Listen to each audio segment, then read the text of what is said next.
नमस्कार विद्यार्थी मित्रांनो, मी दिनेश जैतपाळ यूट्यूब चॅनलमध्ये तुम्हा सर्वांचं हार्दिक स्वागत करतो. आजच्या तासिकेमध्ये आपण पाठ क्रमांक 15 माझे शिक्षक व संस्कार हा पाठ अभ्यासणार आहोत. सर्वप्रथम आपण पाठाचा पाठपरिचय पाहणार आहोत. या पाठाचे लेखक आहेत शंकरराव खरात. त्यांचा जन्म 1921 साली झाला होता आणि मृत्यू 2001 साली. शंकरराव खरात हे प्रसिद्ध कथाकार, कादंबरीकार तसेच लेखकही होते. दलित चळवळीत सक्रिय सहभाग घेतला होता.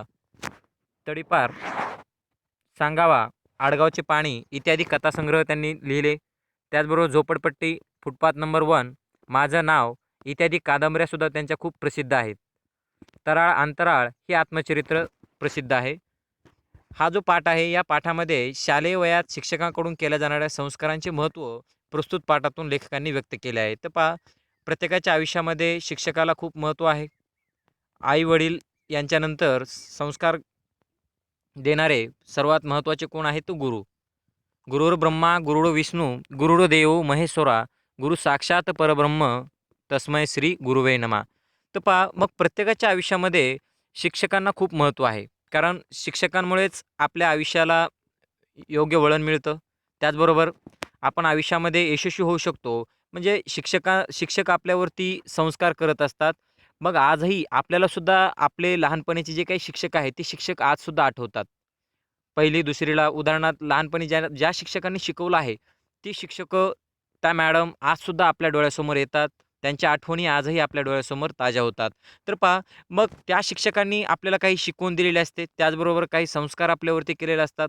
काही चांगल्या सवयी लावलेल्या असतात आणि त्या सवयी आपण आयुष्यभर पाळत असतो किंवा त्या जे काही संस्कार त्यांनी घडवले आहेत, ते आपण आपल्या आयुष्यामध्ये उपयोगात आणत असतो. तर पहा, मग संस्कार म्हणजे काय? तर चांगल्या विचारांची शिकवण. मग शंकरराव खरात यांनी काय सांगितलंय, की माझे शिक्षक व संस्कार. म्हणजे शंकरराव खरात यांनी सांगितलंय, की मी शाळेमध्ये असताना मला जे शिक्षक लाभले, त्या शिक्षकांनी माझ्यावर कोणते संस्कार केले, कोणते चांगले विचार मला शिकवले, या सर्व गोष्टींच्या आठवणी या पाठाद्वारे आपण पाहणार आहोत. तर पहा पाठामध्ये, मी माझी गावची शाळा सोडणार होतो. पुढील शिक्षणासाठी औंध, जिल्हा सातारा येथील हायस्कूलमध्ये जाण्याचा विचार करत होतो. तसे माझे प्रयत्नही चालू होते. त्यात यश मिळणार याची मला खात्री होती. म्हणूनच मी माझ्या शाळेतील एका शिक्षकाची भेट घेत होतो. तर पहा, लेखक सांगतात, की मी माझ्या गावची शाळा सोडणार होतो. त्याचं कारण काय होतं, की लेखकांची जी काही शाळा होती, त्या शाळेतलं त्यांचं शिक्षण पूर्ण झालं होतं. पण पुढील शिक्षणासाठी त्यांना गावातली जी काही शाळा आहे, ती शाळा उपयोगाची नव्हती. म्हणजे पुढील शिक्षणासाठी त्यांना बाहेरगावी जावं लागणार होतं. मग त्यांनी काय केलं, की औंध, जिल्हा सातारा या ठिकाणी जे काही हायस्कूल आहे, त्या हायस्कूलमध्ये त्यांनी जाण्याचा विचार त्यांच्या मनामध्ये आला होता. जसं आपल्या समजा आपण 10वी पर्यंत शिक्षण घेतो. त्यानंतर जे काही उच्च शिक्षण घेण्यासाठी आपण दुसऱ्या कोणत्यातरी शहरामध्ये जातो. ज्या ठिकाणी चांगलं शिक्षण मिळतं त्या शहरामध्ये आपण जात असतो. तसंच मग लेखकांच्या गावामध्ये जी काही शाळा होती, त्या शाळेमध्ये पुढील शिक्षणाची सोय नव्हती. म्हणून लेखक पुढील शिक्षणासाठी सातारा जिल्ह्यातील औंध या ठिकाणी जाणार होते किंवा तसा विचार त्यांच्या डोक्यामध्ये आला होता. आणि त्याचबरोबर नुसता विचारच नाही, तर दुसऱ्या म्हणजे औंध येथील हायस्कूलमध्ये जाण्यासाठी त्यांचे प्रयत्नसुद्धा चालू होते आणि त्यामध्ये त्यांना यश मिळणार अशी त्यांना गॅरंटी होती, खात्री होती. आणि म्हणूनच ते काय करत होते, की शाळेतील प्रत्येक शिक्षकांची भेट घेत होते. कारण कुठलाही एखादा नवीन निर्णय घेत असताना किंवा शाळा चूज करत असताना, एखादा कोचिंग क्लासेस चूज करत असताना आपण आपल्या शिक्षकांचं मार्गदर्शन घेतो किंवा शिक्षकांना विचारतो. त्याप्रमाणे शंकरराव खरात यांनी सुद्धा त्यांच्या गावातील जे काही शाळेतले शिक्षक होते, त्या शिक्षकांची भेट घ्यायला सुरुवात केली. त्यांचा सल्ला, मार्गदर्शन मला मिळत होते. श्री हनुमंतराव देशमुख हे गावचेच रहिवासी. त्यांनी मला इंग्रजी तर्खडकरांचे भाषांतर शिकवले.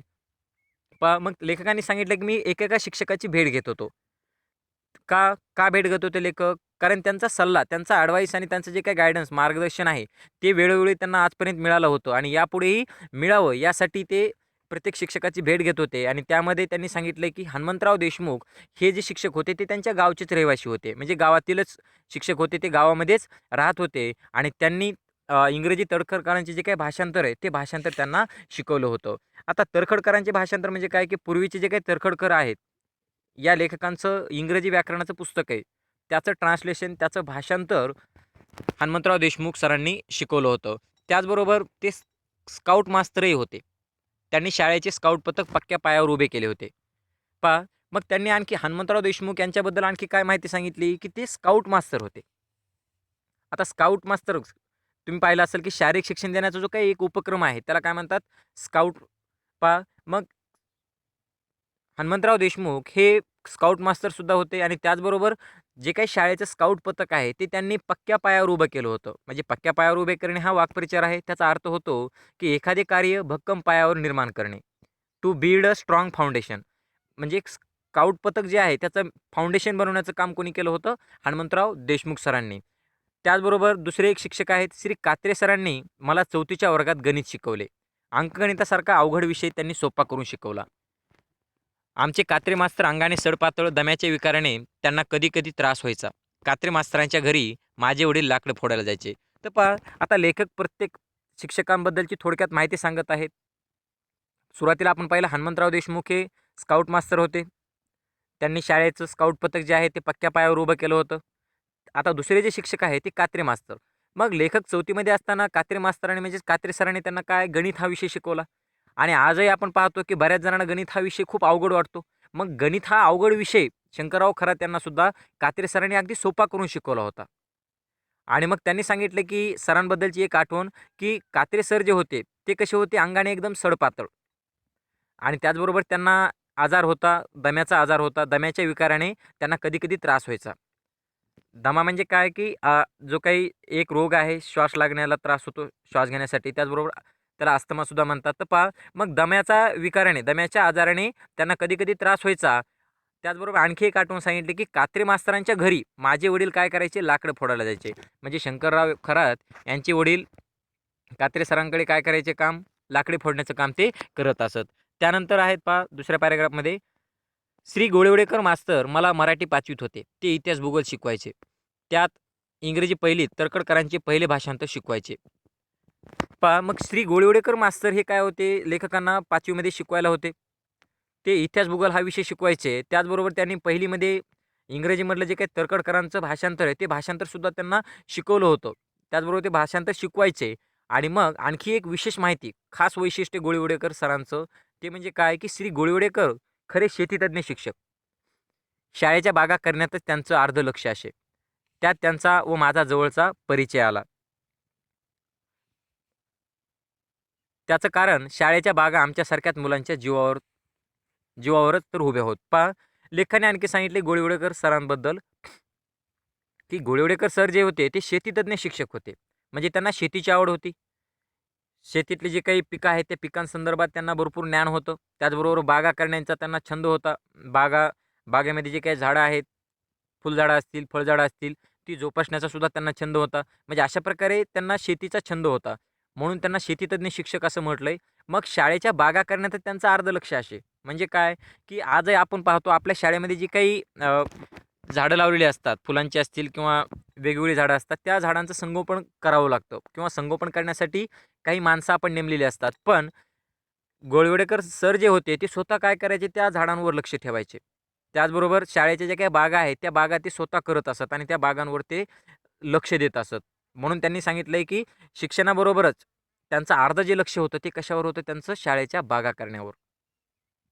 आणि मग त्यामध्ये लेखकांचा आणि त्या गोळवडेकर सर यांचा जवळचा परिचय आला.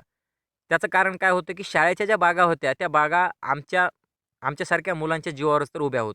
म्हणजे लेखकांसारखे जे काही मित्र आहेत, लेखक व त्यांचे मित्र, ही सर्व मुले शेती कामामध्ये किंवा बागेची जी काही कामं आहेत ती बागेची कामं करण्यामध्ये शिक्षकांना मदत करत असत. म्हणून लेखकांनी सांगितलंय की शाळेच्या बागा आमच्यासारख्या मुलांच्या जीवावर तर उभ्या होत. पहा, त्याचं कारण काय की आम्ही मुलं वयानं तसंच हाडापिंडानं मोठाड, कष्टाच्या कामाला कणखर. शाळेची गावच्या ओढ्याकडची बाग ही खरे तर आम्हा मुलांच्या जीवावर चांगली फुललेली उभी असे. या बागेतल्या विहिरीचं पाणी 2-2 तास रहाटेने ओढून बागेतल्या फुलझाडांना फळझाडांना आम्ही पाणी देत असू. तेव्हा ती फुलझाडं तरारून उभी राहत होती. तर पहा, मग गोडीवडेकर सरांनी जी काही बाग निर्माण केली होती त्या बागेसाठी लागणारे जे काही पाणी आहे ते पाणी सैन्याचं किंवा पाणी रहाटाच्या साह्याने ओढून बागेतल्या फुलझाडांना फळझाडांना घालण्याचं काम लेखक आणि त्यांचे जे काही मित्र होते ती मित्र करत असत. मग लेखकाने सांगितलं की आम्हीच का? कारण आम्ही वयानं त्याचबरोबर हाडापिंडानं कसे होतो, मोठाड होतो. मोठाड म्हणजे काय? हाडापिंडाने म्हणजे काय, शरीराच्या बळकटीने. कसे होतो, एकदम मजबूत होतो. आणि मग त्यामुळं काय की जी काही कष्टाची कामं आहेत, ती कष्टाची कामं करण्यासाठी सर आम्हाला बोलवत असत. आणि मग ही कष्टाची कामे म्हणजे त्यामध्ये एक सांगितलं की विहिरीचे जे काही पाणी आहे ते 2-2 तास पाणी काढण्यासाठी मुलांना लागत होतं. मग 2 तास पाणी काढण्याचं काम, ते पण विहिरीतून रहाटेच्या साहाय्यानं बादलीभर पाणी बाहेर काढायचं आणि ते परत काढलेलं पाणी बागेतल्या फुलझाडांना, फळझाडांना देण्याचं काम लेखक आणि त्यांचे जे काही इतर मित्र आहेत, हाडापिंडानं मजबूत असलेले, ते मित्र त्यांना सरांना मदत करत असत. आणि मग त्यामुळंच काय की फुलझाडं आणि फळझाडं तरारून उभी राहत होती. आता तरारून उभी राहणे म्हणजे काय की या ठिकाणी जी काही फुलझाडं असतील किंवा फळझाडं आहे ती ताजी-तवानी दिसायची. व्यवस्थित ब्लूम व्हायची किंवा फ्लोरिश व्हायची. तर पहा, मग ही तराळून उभी राहायची म्हणजेच काय ताजीतवानी दिसायची. मग त्याचं कारण काय होतं, समजा एखादं आपण झाड लावलं बागेमध्ये, त्याला जर पाणीच नाही घातलं तर ते झाड ताजं दिसेल का? नाही दिसणार. त्या झाडाला जगण्यासाठी पाण्याची आवश्यकता आहे आणि मग पाणी पुरवण्याचं काम किंवा झाडांना पाणी घालण्याचं काम लेखक आणि त्यांचे मित्र करत असत. त्यामुळे शाळेतली जी काही बाग होती, त्या बागेतील फुलझाडं असतील किंवा फळझाडं असतील, ती एकदम ताजीतवानी दिसत होती. कुणामुळे? लेखक आणि त्यांच्या मित्रांमुळे. मग त्यामुळे काय की श्री गोळीवडेकर सर आमच्यावर प्रेम करायचे. बागेतील जमीन कुदळी, टिकावणी खांदावायची, त्याचे वाफे करायचे, बंद घालायचे, अशी सगळी कष्टाची कामे आम्ही मुलं करत असो. तर पहा, समजा ते काही मुलं जर विशिष्ट कामामध्ये हेल्प करत असतील, मदत करत असतील, तर त्या शिक्षकांशी त्या विद्यार्थ्यांचा काय असतो, अगदी जवळचा संबंध येतो. मग गोळीवडेकर सर यांना जी काही बाग होती त्या बागेचं काम करण्यामध्ये लेखक आणि त्यांचे जे काही मित्र आहेत, ते मित्र मदत करत होते.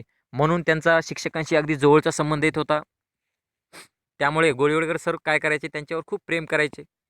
मग का प्रेम करायचे? त्याचबरोबर शेतीतली जी काही कामं आहेत, बागेतली जी काही कामं आहेत, ती कामं करण्यामध्ये लेखक आणि त्यांचे मित्र त्यांना मदत करत असत. त्यामध्ये कोणकोणती कामं? बागेतली जमीन कुदळी, टिकाव आणि खांदावायची. पहा, आता आपण पाहतो की बागेमध्ये एखादं समजा झाड लावायचे, रोपटं लावायचे, तर रोपटं लावण्यापूर्वी आपल्याला एखादा खड्डा खंदावा लागतो, खड्डा खोदावा लागतो आणि खड्डा खोदण्यासाठी जी काही हत्यारं आहेत किंवा जी काही अवजारं आपण वापरतो, त्यालाच काय म्हटलं या ठिकाणी कुदळ आणि टिकाव. तर पहा, मग कुदळ आणि टिकावाच्या साहाय्याने माती खणण्याची हत्यारं आहेत. या अवजारांच्या किंवा हत्यारांच्या साहाय्याने लेखक आणि त्यांचे मित्र टिकावाने जमीन खांदावायचे, त्याचबरोबर त्याचे वाफे करायचे आणि बांध घालायचे. आणखी टिकावाने खांदून जे काही वाफे आहेत, ते वाफे तयार करण्याचं कामसुद्धा लेखक आणि त्यांचे मित्र करत असत. आता वाफे तयार करणे म्हणजे काय करणे? चौकोनी जी काही शेत आहे समजा, त्या चौकोनी शेतामधली जी काही शेतजमीन आहे किंवा चौकोनी शेतजमीन, त्यालाच काय म्हटलंय? वाफा. चौकोनी बागायती शेतजमीन किंवा a bed of garden or farm. पहा, मग टिकावाने जी काही जमीन आहे ती खंदून त्याचबरोबर त्याचे वाफे करण्याचं जे काही काम आहे, ते कामसुद्धा लेखक करत असत. त्याचबरोबर बांध घालायचे म्हणजे काय की जे काही शेतामध्ये जे काही बांध आहे, ते बांध घालण्याच्या कामामध्ये सुद्धा काय करायचे, लेखक आणि त्यांचे मित्र त्यांना सरांना मदत करत असत. म्हणजे अशी सगळी जी काही कष्टाची कामं आहेत, ती कष्टाची कामे ही जी काही मुलं आहेत, म्हणजे कोणती मुलं? लेखक आणि त्यांचे फ्रेंड्स, त्यांचे मित्र गोळीवडेकर सर यांना मदत करत असत. त्यानंतर पहा, हेडमास्तर श्री नाईक मास्तर यांचा शाळेत दरारा असे, तसे ते शिस्तीचे कडे भोगते. या शिस्तप्रिय हेडमास्तरांनी माझ्या शाळेला चांगली शिस्त लावली. शाळेची दुसरी घंटा होताच ते हातात छडी घेऊन शाळेच्या दारात थांबत. अशा शिस्तीत मग कोण उशिरा येईल, असा त्यांचा दरारा. पहा, आपण वरच्या पॅराग्राफमध्ये, वरच्या परिच्छेदामध्ये काही शिक्षकांची नावे व त्यांच्या आठवणीसुद्धा पाहिल्या. त्याचबरोबर आता शाळेचे जे काही मुख्याध्यापक होते, श्री नाईक सर, हे लेखकांना त्यांनी एक आठवण सांगितली त्यांची, की जे हेडमास्तर होते, मुख्याध्यापक श्री नाईक मास्तर यांचा शाळेमध्ये दरारा असे. आता दरारा असणे म्हणजे काय असणे? वचक असणे, भीती असणे. ठीक आहे, समजा प्रिन्सिपल सर जर आले तर बरेच मुलं घाबरतात. काही म्हणण्या अगोदर ते धावत पळत सुटतात. का? कारण त्यांचा वचक असतो, त्यांचा दरारा असतो, भीती असते. मग जे काही शाळेचे हेडमास्तर होते, ते शिस्तीचे कडेभोक्ते होते. कडेभोक्ते म्हणजे काय? एकदम कडवे असणे. भोक्ते म्हणजे काय? कडवे किंवा स्ट्राँग बिलीव्हर और फॉलोअर. म्हणजे ते डिसिप्लिन फॉलो करत असत आणि डिसिप्लिनवर त्यांचा विश्वास होता. म्हणून त्यांनी सॉरी गोळीवडेकर सॉरी नाईक मास्तर हे काय होते? शिस्तीचे कडेभोक्ते होते. कडेभोक्ते म्हणजेच काय? की नाईक मास्तर हे शिस्तप्रिय होते. त्यांना मुलांनी शिस्तीत राहिलेलं आवडत होतं. मग या शिस्तप्रिय हेडमास्तरांनी माझ्या शाळेला चांगली शिस्त लावली. पहा मग त्यांनी सांगितलं की शिस्तप्रिय म्हणजेच काय की ज्या शिक्षकांना शिस्त आवडते असे शिस्तप्रिय कोण होते? नाईक सर. त्यांनी शाळेला चांगली शिस्त लावली आणि मग शाळेची जी काही दुसरी घंटा होतात म्हणजे जे काही ब्रेक असतो त्या ब्रेकमध्ये ते हातात छडी घेऊन शाळेच्या दारात थांबत असत. मग अशा शिस्तीमध्ये कोण उशिरा येईल? त्यांची अगोदरच भीती होती. जे उशिरा मुलं येतील त्या मुलांना ते पनिशमेंट देत असत आणि त्याचबरोबर इंटरव्हलनंतर किंवा जे काही ब्रेक आहे त्या रेसेसनंतर ब्रेकनंतर शाळा भरल्यानंतर ते काय करायचे? उशिरा येणाऱ्या मुलांना पनिशमेंट द्यायचे. म्हणजे अशामुळं काय होतं, की जी काही उशिरा येणारी मुलं आहेत, त्या मुलांच्या मनामध्ये एक भीती, वचक किंवा दरारा नाईक मास्तरांबद्दल असायचा. अशा प्रकारे त्यांचा दरारा होता, त्यांचा वचक होता सर्व मुलांवरती. मग श्री नाईक हे मला इंग्रजी 4थीत इंग्रजी आणि इतिहास शिकवत.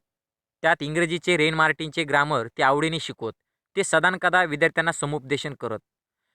श्री रायगावकर मास्तरांसारखे ते कधीही इतर सार्वजनिक कार्यात पडत नसत. आपण बरं आणि आपली शाळा बरी हेच त्यांचं कार्य. त्यामुळे त्यांनी शाळेला शिस्त आणली आणि परीक्षा निकालाच्या दृष्टीने त्यांनी शाळेची चांगली प्रगती केली. तर पहा आणखी एक काही विशेष माहिती सांगितली नाईक मास्तरांबद्दल, की श्री नाईक हे लेखकांना इंग्रजी आणि इतिहास हे विषय शिकवत असत. त्याचबरोबर इंग्रजीमधलं जे काही रेन मार्टिन या लेखकांची जे काही ग्रामरचं पुस्तक होतं, व्याकरणाचं पुस्तक, पूर्वीचे रेन आणि मार्टिन हे इंग्रजी व्याकरणाचं पुस्तक लिहिणारे लेखक आहेत. तर या लेखकांचं जे काही पुस्तक आहेत, त्यांनी जे काही पुस्तकामध्ये व्याकरण आहे, ते व्याकरण आवडीने शिकवत असत. कोण शिकवत होते आवडीने व्याकरण? नाईक सर. कोणत्या लेखकांचं? रेन मार्टिनचं जे काही ग्रामर आहे, ते ग्रामर मुलांना आवडीने शिकवत असत आणि सदानकदा ते विद्यार्थ्यांना समुपदेशन करत असत. सदानकदा म्हणजे काय? नेहमी ते काय करायचे? मुलांना समुपदेशन करत. समुपदेशन करत म्हणजे काय?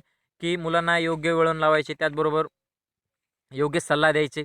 समुपदेशन करणे हा वाक्प्रचारसुद्धा आहे. त्याचा अर्थ आहे की योग्य सल्ला देणे. To do counselling, to give guidance.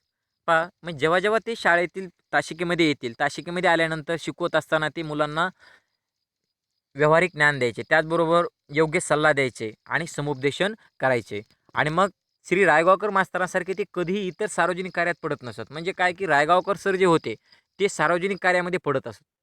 जे काही इतर प्रोग्राम आहेत ते शाळेचे प्रोग्राम असतील किंवा एखादा फेस्टिवल असेल, ते फेस्टिवलची जी काही तयारी आहे ती तयारी करण्यामध्ये रायगावकर सरांचं लक्ष जास्त असायचं. पण त्यांच्यासारखं हे इतर सार्वजनिक कार्यामध्ये अजिबात पडत नव्हते. त्यांचं एकच काम होतं काय, की आपण बरं आणि आपली शाळा बरी हेच त्यांचं कर्तव्य होतं किंवा कार्य होतं. म्हणजे त्यांचं काय लक्ष होतं फक्त नाईक सर, अभ्यास, शिस्त आणि शाळा. म्हणजे अशा प्रकारे मुलांना इतर गोष्टीकडे लक्ष न देता फक्त आणि फक्त ते समुपदेशन करत असत. त्याचबरोबर आपण बरं आणि आपली शाळा बरी हे त्यांचं कार्य होतं. मग त्यामुळेच काय झालं, की त्यांनी शाळेला शिस्त आणली. आता जर शिस्तच नसेल विद्यार्थ्याच्या अंगामध्ये, तर जे काही अभ्यास आहे, तो अभ्यासही लक्षात राहणार नाही. त्याचबरोबर विद्यार्थी दशेमध्ये सर्वात महत्त्वाचा गुण कोणता आहे? तो शिस्त आणि प्रत्येक विद्यार्थ्याने शिस्त पाळायलाच पाहिजे. आणि मग नाईक सरांची जी काही शिस्त होती, ती शिस्त नाईक सरांनी पूर्ण शाळेतील जे काही विद्यार्थी त्या विद्यार्थ्यांमध्ये आणली होती आणि त्यामुळेच काय झालं परीक्षेच्या निकालाच्या दृष्टीने त्यांनी शाळेची चांगली प्रगती केली. पहा जी मुलं शिस्तीत राहतात, ती मुलं खेळही खेळतात, त्याचबरोबर वेळच्या वेळी अभ्यासही पूर्ण करतात आणि जर अभ्यास व्यवस्थित केला, अभ्यास जर भरपूर केला, तर परीक्षेमध्ये मार्कही निश्चित चांगलेच मिळणार. म्हणजे अशा प्रकारे इतर कार्यक्रमाबरोबरच किंवा सहशालेय उपक्रमाबरोबरच श्री नाईक सर जे होते ते फक्त आणि फक्त काय, की आपण बरं आणि आपली शाळा बरी, अशा प्रकारे ते कार्य करत होते. आणि त्यामुळं काय झालं, की त्यांनी शाळेतील जी काही मुलं आहेत, त्या मुलांच्या अंगामध्ये शिस्त रुजवली, शिस्त आणली आणि मग शिस्तीत मुलं आल्यामुळं ते अभ्यास करू लागले आणि परीक्षेचा जो निकाल आहे शाळेचा, तो निकालसुद्धा चांगला लागला आणि निकालाच्या दृष्टीने त्यांनी शाळेची चांगली प्रगती केली. त्यानंतर पाहूयात, औंधला शिकायला जाणार म्हणून श्री नाईक मास्तरांना भेटलो. त्यांनी मला योग्य मार्गदर्शन केलं. शाळेत असतानाही त्यांचं माझ्यावर लक्ष होतं. शिस्तीच्या दृष्टीने कसं वागावं, जीवनात आपली प्रगती कशी करून घ्यावी, याबाबतीत त्यांनी केलेला हितोपदेश मी कधीही विसरू शकत नाही. तर पहा, मग लेखक अगोदरच पाहिलं आपण, की लेखकांच्या गावामध्ये पुढील शिक्षणाची सोय नव्हती. म्हणून ते सातारा जिल्ह्यातील औंध या ठिकाणी हायस्कूलमध्ये शिक्षणासाठी जात होते. मग जाण्यापूर्वी त्यांनी काय केलं, जे काही शिक्षक होते आपले पूर्वीचे शिक्षक, जुन्या शिक्षकांची भेट घ्यायला सुरुवात केली.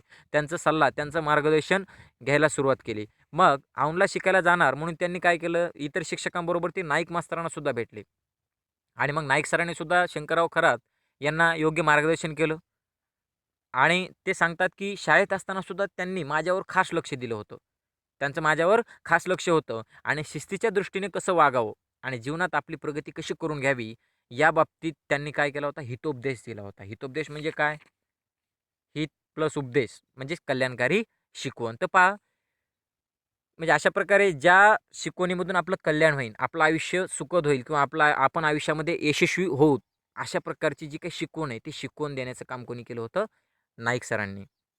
आणि मग नाईक सरांबद्दलची जी काही महत्त्वाची माहिती, त्यांनी कोणता संस्कार त्यांच्यावर रुजवला किंवा कोणती शिकवण दिली, की आपण आपल्या जीवनामध्ये आपली प्रगती कशी करून घ्यावी आणि त्याचबरोबर आपल्या अंगामध्ये शिस्त असावी किंवा शिस्तीच्या दृष्टीने कसं वागावं, याचा जो काही हितोपदेश आहे, तो आजसुद्धा लेखक सांगतात, की मी माझ्या आयुष्यामध्ये विसरू शकत नाही.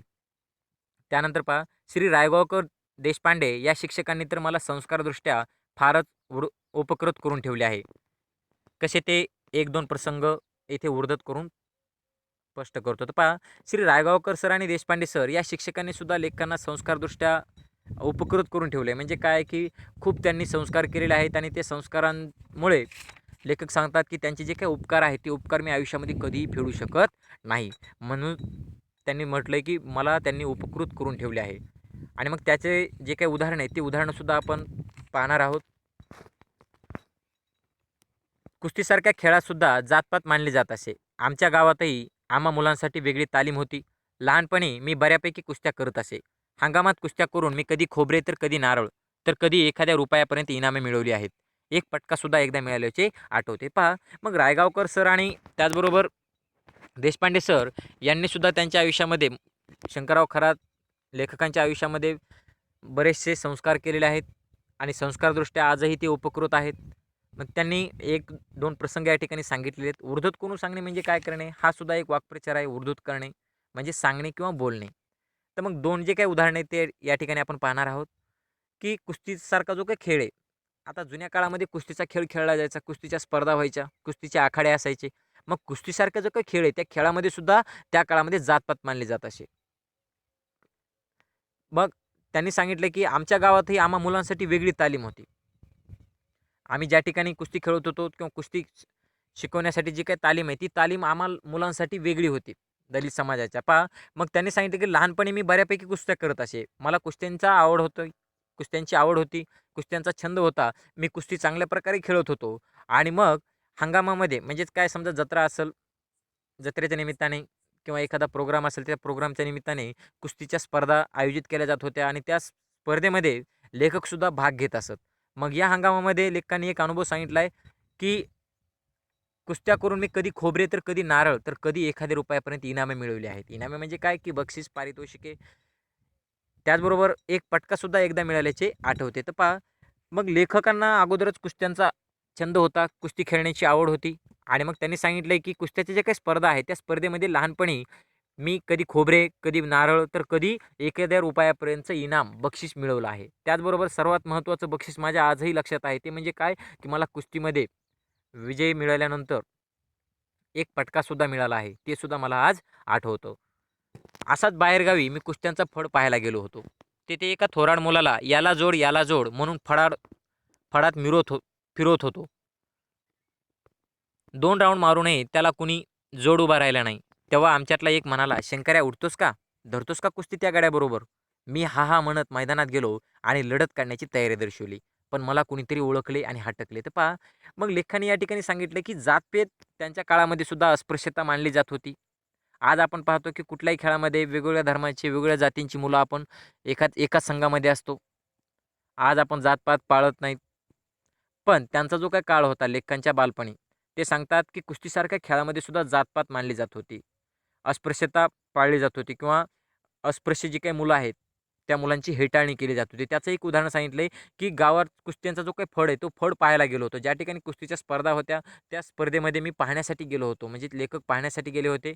त्या ठिकाणी एक थोराड म्हणजे काय, हाडापिंडाने बळकट असलेला, वयाच्या दृष्टीने खूप मोठा वाटणारा असा जो काही मुलगा आहे, स्ट्रॉंग, त्या स्ट्रॉंग मुलाला त्या कुस्तीच्या फडामध्ये फिरवत होते आणि फिरवत असताना काय म्हणायचे, की याला जोड, याला जोड. म्हणजे याच्याशी कोणी कुस्ती खेळेल का? याच्यासोबत कोणी कुस्ती खेळू शकेल का, अशा प्रकारे आव्हान बाकीच्या प्रेक्षकांना किंवा तिथे उपस्थित सर्वांना ते करत होते. मग 2 राऊंड मारले, पण त्याला कोणीही जोड उभा राहिला नाही किंवा त्याच्यासोबत कुस्ती खेळण्यासाठी कोणीही पुढे सरसावला नाही किंवा कोणीही पुढे आला नाही. तेव्हा मग जे काही लेखकांचे मित्र होते, लेखक आणि त्यांचे मित्र कुस्ती पाहण्यासाठी गेले होते. तेव्हा लेखकांच्या एका मित्राने त्यांना म्हटलं, की "शंकर्या, उठतोस का? धरतोस का कुस्ती त्या गड्याबरोबर?" ठीक आहे. मित्र म्हणाला, की "बघ किती वेळ झालं त्या पैलवानाला कुस्तीच्या फडामध्ये मिरवत आहेत. कुस्ती खेळण्यासाठी तो आव्हान करत आहे, पण कोणीही तयार नाही." पण शंकर्या म्हणजेच काय, की शंकरराव खरात लेखक आहेत. लेखकांना त्यांचा मित्र म्हटला, की "शंकर्या, उठतोस का? त्या गड्याबरोबर कुस्ती खेळतोस का? किंवा त्या गड्याबरोबर तू कुस्ती पकडतोस का?" तर पहा, मग लेखकसुद्धा अगोदर त्यांना कुस्तीची आवड होती. कुस्तीमध्ये ते तरबेज होते. कुस्ती खेळायचा छंदही होता. मग लेखकांनी सुद्धा काय घेतलं, हा हा म्हणत मैदानात गेले आणि लढत करण्याची तयारी दर्शवली. म्हणजे याला जोड, याला जोड, जेव्हा असं ओरडत होते, राऊंड मारत होते, तेव्हा शंकरराव खरात म्हणजेच लेखक उठले आणि म्हणाले, "मी या पैलवानासोबत किंवा या खेळाडूसोबत कुस्ती खेळू शकतो."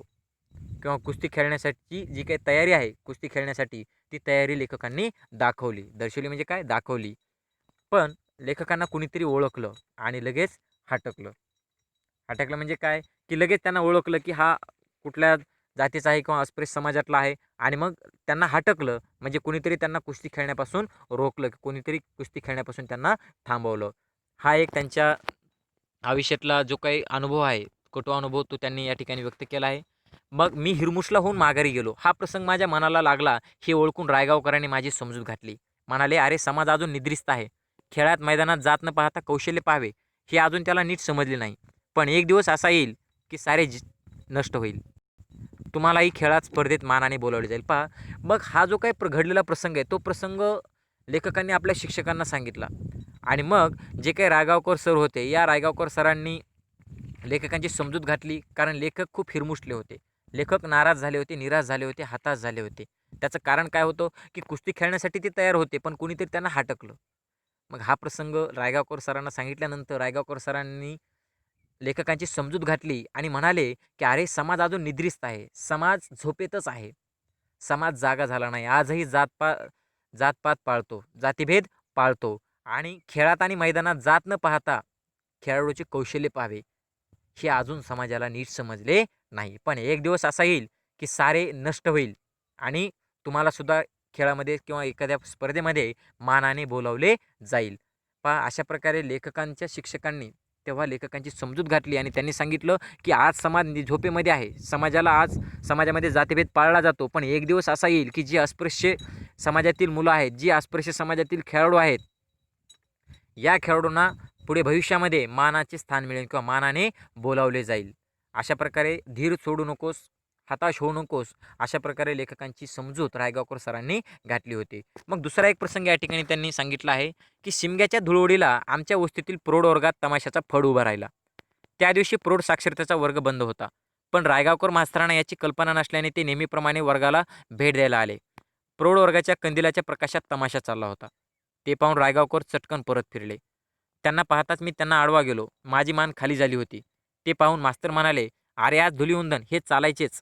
आणि मास्तर तसेच वाटेला गेले. तर पहा, मग शिमग्याच्या धुळवडीला आजही आपण पाहतो, की शिमग्याच्या दिवशी बरेच जण धुळवड करतात आणि धुळवडीला जे करू नये त्या गोष्टी करत असतात. पहा, मग जुन्या काळामध्ये सुद्धा त्यांनी सांगितलं, की आमच्या वस्तीतील ज्या ठिकाणी लेखक राहत होते, त्यांच्या गल्लीतील किंवा त्यांच्या कॉलनीमधील वस्तीमधील एक प्रौढ वर्ग होता. ज्या ठिकाणी प्रौढ शिक्षण दिलं जात होतं आणि या प्रौढ वर्गामध्येच प्रौढ वर्गात किंवा जी काही प्रौढांची शाळा होती, त्या शाळेमध्ये तमाशाचा फड उभा राहिला होता.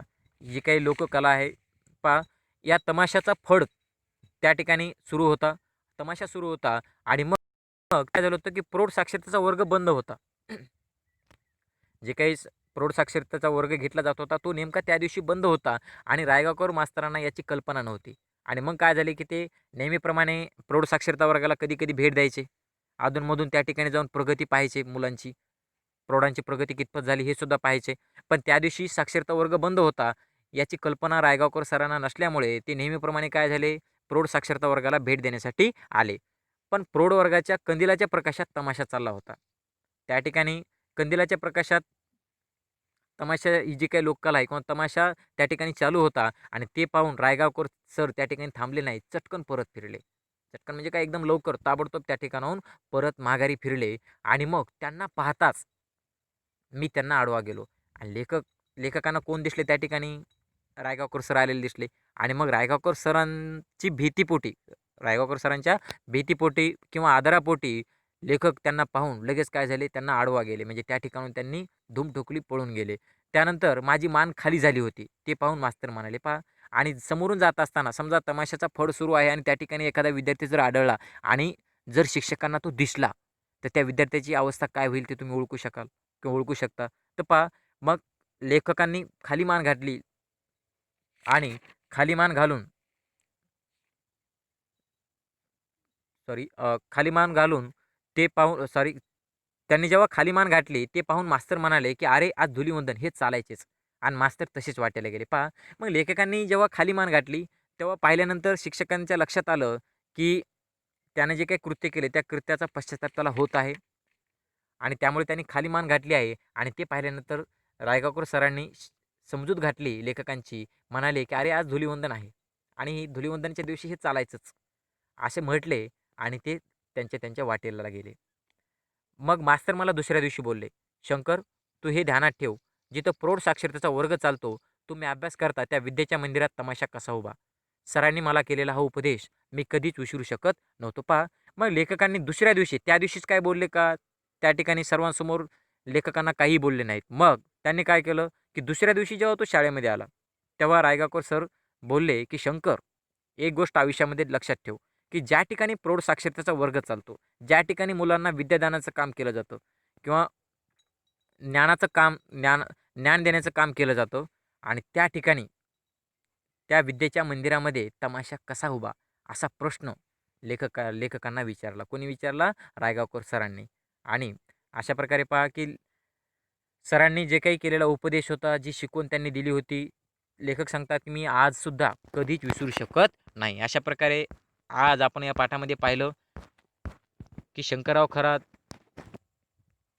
जे काही लेखक आहेत, या लेखकांच्या लहानपणी त्यांना शिकवणारे जे काही शिक्षक होते, त्या प्रत्येक शिक्षकांच्या आठवणी आपण या ठिकाणी पाहत होतो. त्यामध्ये श्री नाईक सर शिस्तीचे कडे भोगते होते. त्याचबरोबर शिस्तप्रिय होते. त्यांनी शिस्तीचं महत्त्व मुलांना सांगितलं.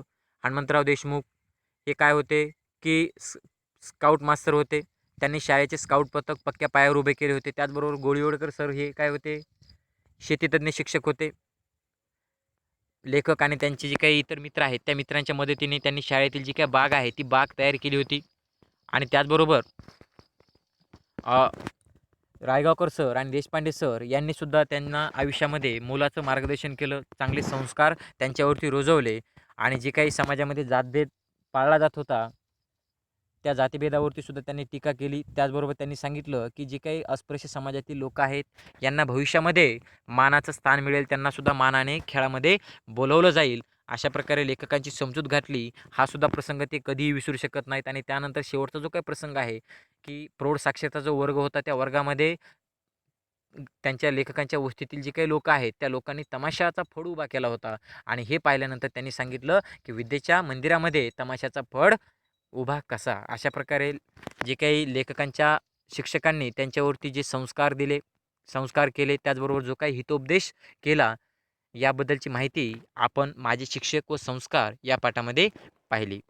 धन्यवाद. या ठिकाणी आपण थांबूयात.